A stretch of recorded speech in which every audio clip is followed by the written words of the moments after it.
মাত্র 4.5 বছরের শিশু মোহাম্মদ রেদওয়ান ইসলাম, যে বয়সে তার হাতে থাকার কথা ছিল খেলনা গাড়ি, স্কুল ব্যাগ আর রঙিন স্বপ্ন, সেই বয়সেই শরীরে বাসা বেঁধেছে মরণবেধি ব্লাড ক্যান্সার।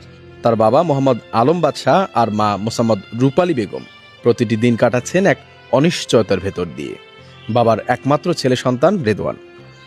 রেদওয়ানের বাবা মোহাম্মদ আলম বাদশাহ আধো ভেজা চোখ আর কাপা গলায় কথা বলতে বলতে লাল হয়ে যায় তার চোখ, যেন একজন বাবার সমস্ত শক্তি আজ ভেঙে পড়েছে সন্তানের অসুস্থতায়। ঢাকা সারা বেশি দৌড়ে বেড়াচ্ছি, কোনো ডাক্তারের চিকিৎসা দিবেন পাওয়া যাচ্ছে না। মনে হয় ঢাকা বড় হাসপাতালে নিয়ে যাওয়ার গেছে, এখন তো আমার সাহায্য নাই, টাকা পয়সা নেই, সেটা টাকা পয়সা আছে সব নষ্ট হয়ে গেল আছে, পাইয়ে যে সাহায্যটা করে।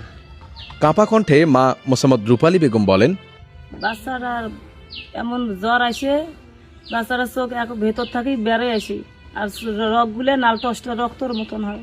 আমরা গরিব মানুষ এতগুলো চিকিৎসা করে পাইনি, করছি বহু চিকিৎসা করলাম, ঢাকা পাঠাইছে পাইনি তো যাবার সাউদিকে করেন। তার চোখে ঘুম নেই, মুখে নেই হাসি, প্রতিটি নিঃশ্বাস যেন এক একটি প্রার্থনা। ভাবতে ভাবতে হঠাৎ করেই ডুকরে ওঠেন তিনিও। রেদওয়ানের দাদিরা কথা বলতে গিয়ে ভিজিয়ে ফেলেন চোখ।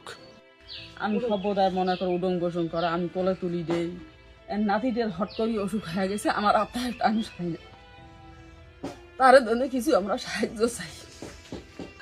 নাতিদের আমার আত্মা ভাঙি না।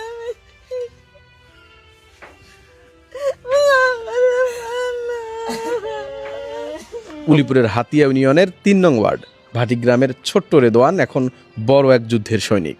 তার পাশে দাঁড়ানো মানে শুধু একটি শিশুকে বাঁচানো নয়, একটি পরিবারের স্বপ্ন, একটি বোনের হাসি, একটি মায়ের বুকের ধ্বনি, একটি বাবার আশার আলো বাঁচানো। রেদওয়ানকে বাঁচাতে মানবতার হাত বাড়িয়ে দিন। হয়তো আপনার ছোট্ট সহযোগিতায় ফিরিয়ে দিতে পারে রেদওয়ানের শৈশব, তার হাসি আর জীবন।